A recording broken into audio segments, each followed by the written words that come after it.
Good morning મિત્રો. આજની સવારની પ્રેમી સલામ, જય મસીહ કી. પ્રભુનો આપણે આભાર માનીએ છીએ કે પુનરુત્થાન પછી એટલે કે ઈસ્ટર પછીના પ્રભુના જે દર્શન છે એ વિશે આપણે જોતા આવ્યા છે. અને લુકની લખેલી સુવાર્તાના 24મા અધ્યાયના 13મા વચનથી આગળ આપણે એમોસ જનારા બે માણસો વિશેની વાત એ ગઈકાલે જોઈ હતી કે યરૂશાલેમથી 4 ગાંવ આમોસ નામનું એક ગામ છે ને એમોસ ગામ તરફ બે જણા જઈ રહેલા અને તેઓ આ બધી વાતોથી જાણે અજાણ હોય, એમની આંખો બંધાઈ ગયેલી હોય અને એ રીતે જાણે કે અસંતોષ સાથે જઈ રહેલા.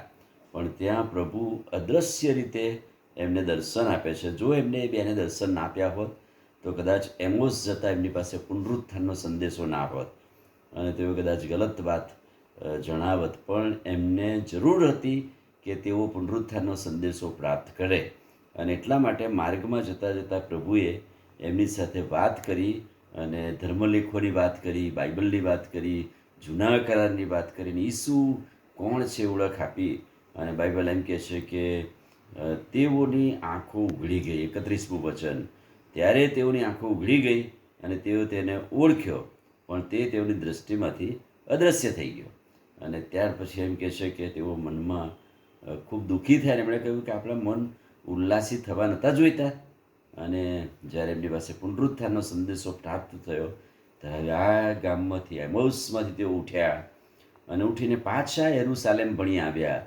આ દર્શનમાં ઈસુની વાત મળ્યા પછી તેઓ ચૂપ રહ્યા નહીં અને તેઓ કહે છે કે હવે આપણે પાછા યરૂશાલેમ જઈએ. અને 11 શિષ્યો જ્યાં મળ્યા હતા, બીજા લોકો મળ્યા હતા, ત્યાં ઉઠ્યા હતા, ત્યાં પણ એમને એ સંદેશો પ્રાપ્ત થયો.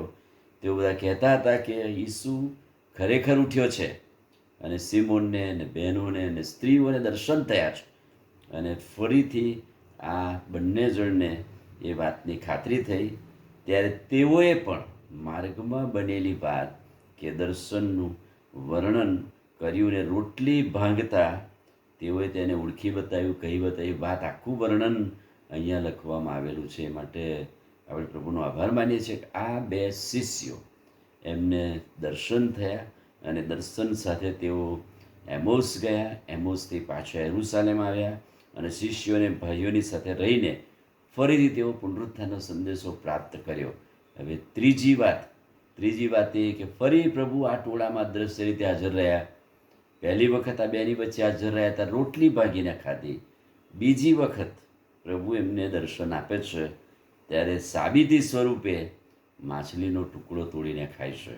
અને આ પણ એક દર્શનની સાબિતી અહીંયા બતાવવામાં આવેલી છે. અને ત્યાર પછી પ્રભુએ આગળ એમને કહ્યું કે તમે જાઓ અને યરૂશાલેમથી માંડીને સઘળી પ્રજાઓને આ સંદેશો તમે કહો. અને કેવળ આ બે શિષ્યો જ નહીં, પણ પ્રભુના શિષ્યો પણ એ દર્શન લઈને નીકળ્યા. આજના દિવસે આ દર્શન એ આપણા માટે ખૂબ આશીર્વાદનું દર્શન બને છે. પુનરુત્થાન પછીના દર્શનોમાંનું મુખ્ય દર્શન એમોસ જનારા આ બે માણસોનું છે. આમીન. પ્રાર્થના કરીએ. વાલા પ્રભુ, આજે સવારે તમારા અદ્ભુત ને પવિત્ર વચનને માટે આભાર.